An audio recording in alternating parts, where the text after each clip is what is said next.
निर्माण पाठशाला में आपका हार्दिक स्वागत है। आपकी सफलता पाने में निर्माण पाठशाला आपके साथ। आज हम पढ़ने जा रहे हैं सामान्य विज्ञान जनरल साइंस की सीरीज में भौतिक विज्ञान फिजिक्स का टॉपिक पृष्ठ तनाव सरफेस टेंशन। सभी प्रतियोगी परीक्षाओं के लिए उपयोगी ऐसे ही अच्छे टॉपिक पढ़ने के लिए चैनल को सब्सक्राइब कीजिए।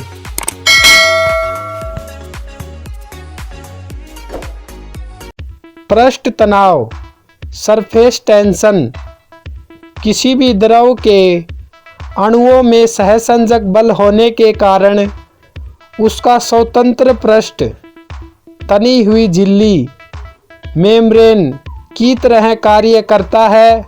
अतः द्रव का बाह्य पृष्ठ सदैव तनाव की स्थिति में होता है और उसमें संकुचित होकर अपना बाह्य पृष्ठ का क्षेत्रफल कम से कम रखने की प्रवृत्ति होती है। द्रव के पृष्ठ का यह तनाव ही पृष्ठ तनाव कहलाता है। किसी द्रव के पृष्ठ तनाव को कई प्रकार से मापा जा सकता है। किसी द्रव का पृष्ठ तनाव उस बल के बराबर होता है जो द्रव के पृष्ठ पर खींची गई काल्पनिक रेखा की इकाई लंबाई पर रेखा के लंबवत कार्य करता है। यदि द्रव पृष्ठ पर खींची गई काल्पनिक रेखा की L लंबाई पर F बल कार्य करता है तो पृष्ठ तनाव T = F/L। अतः किसी द्रव का पृष्ठ तनाव उस कार्य के बराबर होता है जो नियत ताप पर उस द्रव के मुक्त पृष्ठ के क्षेत्रफल में 1 मीटर स्क्वायर की वृद्धि कर दे। द्रव का ताप बढ़ने पर पृष्ठ तनाव कम हो जाता है। पृष्ठ तनाव का SI मात्रक न्यूटन प्रति मीटर या जूल प्रति मीटर स्क्वायर होता है।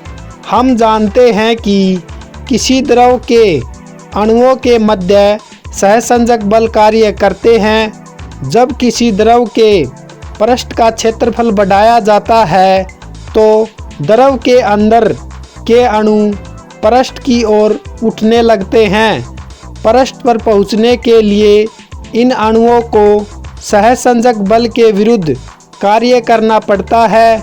यह कार्य इन अणुओं में स्थितिज ऊर्जा के रूप में संचित हो जाता है।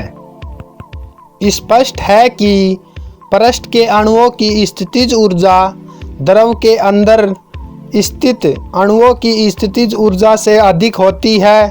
द्रव का पृष्ठ न्यूनतम स्थितिज ऊर्जा अधिकतम स्थायित्व रखने के लिए अपने तल पर न्यूनतम अणु रखने की प्रवृत्ति रखता है, या हम कह सकते हैं कि पृष्ठ सिकुड़कर न्यूनतम क्षेत्रफल में रहने का प्रयास करता है।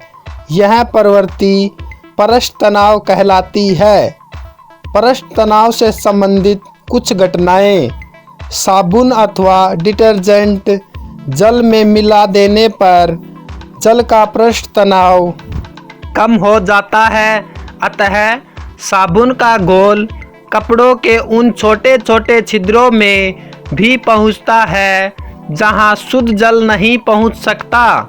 इसके बाद साबुन व मेल के कण आपस में असंजक बल के कारण चिपक जाते हैं और कपड़े को साफ कर देते हैं। यदि घोल को थोड़ा गर्म कर दिया जाए तो पृष्ठ तनाव और कम हो जाने के कारण यह कपड़ों की और अच्छी सफाई करता है। पतली सुई पृष्ठ तनाव के कारण ही पानी में तैरती है। साधारण जल की अपेक्षा साबुन के घोल से अधिक बड़े बुलबुले बनाए जा सकते हैं। छिड़काव या फुहार से ठंडक उत्पन्न होती है। गर्म सूप का पृष्ठ तनाव कम होने के कारण यह जीभ के अधिक क्षेत्रफल पर फैलता है, अतः गर्म सूप ठंडे सूप से अधिक स्वादिष्ट लगता है। शेविंग ब्रश के बॉल पानी से बाहर निकालने से आपस में चिपक जाते हैं। स्थिर व शांत जल की सतह पर मच्छरों के लार्वा तैरते हैं, जबकि पानी में तेल या केरोसिन आदि डाल देने पर लार्वा पानी में डूब जाते हैं तथा श्वसन न कर पाने के कारण मर जाते हैं। पारे की छोटी छोटी बूंदें पृष्ठ तनाव के कारण गोलाकार रहती हैं, जबकि बड़े आकार की बूंदें गुरुत्वीय बल के कारण चपटी होने लगती हैं। वर्षा की बूंदें पृष्ठ तनाव के कारण ही गोलाकार होती हैं। तेल का पृष्ठ तनाव पानी की अपेक्षा कम होता है। यही कारण है कि तेल पानी के तल पर फैल जाता है। किसी बुलबुले का आकार उसमें भरी गैस के दबाव तथा पानी की फिल्म की त्रिज्या तथा मोटाई पर निर्भर करता है।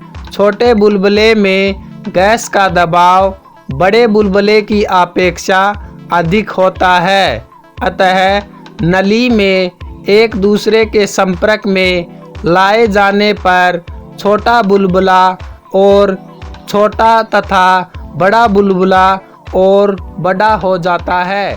Thanks for watching.